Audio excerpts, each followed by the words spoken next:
I decided to pursue full-time freelancing about 2.5, 3 years ago.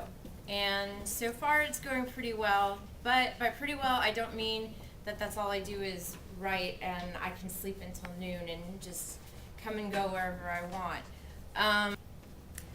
As a freelancer, you do want to get some trades in there because they're pretty consistent about pay, and they tend to pay all right.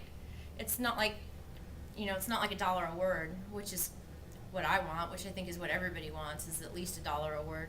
But you can do all right with those. You can keep it. It can be like a consistent source of income. Plus, like, because they're subscriber based, they're not based on advertisers, which kind of makes them a little more sense. When you were freelancing, you already know how to hustle. That's the most important part. It's actually more important than actually being able to write, is to be able to generate the work. And how you're going to generate the work is by meeting people, by sending out your clips and your resume. Do you guys all have clip books? You kind of want to have stories that are reflective of your own style and your taste. You want to show them what you're going to give them, and obviously you want to make sure they're totally clean, like no typos or anything like that.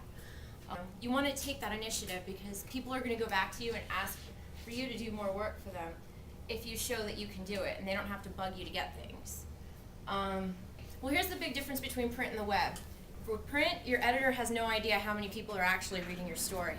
For web, your editor knows exactly how many people are reading your story. So you need to pull in as much traffic to your story as possible. And this is going to be the case no matter where you're writing, as if it's a web piece, because they need that information in order to generate the ads, which keep you getting paid. Seeding is when you try to get your story as many links as possible. You want to do this to increase the traffic so that it goes up on Google.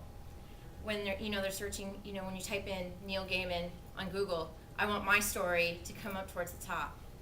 So you have the story assigned by the LA Weekly. If I had had the story assigned by a much smaller paper, it would have been a lot harder.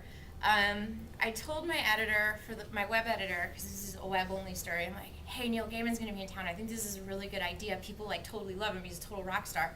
And she's like, go for it. So I found I looked it up, HarperCollins online. I found the number for the publicist. Got a hold of the publicist, and I said, hi, my name is Liz. I'm calling for the LA Weekly. We want to do this story. My editor assigned me to do this story on Neil Gaiman when he's out here next week. She goes, and then she said, well, let me check his schedule. And then 5 minutes later, she calls me back and she goes, you're confirmed for 6:30 Monday night. I'm like, cool. So I just showed up that night and did the interview.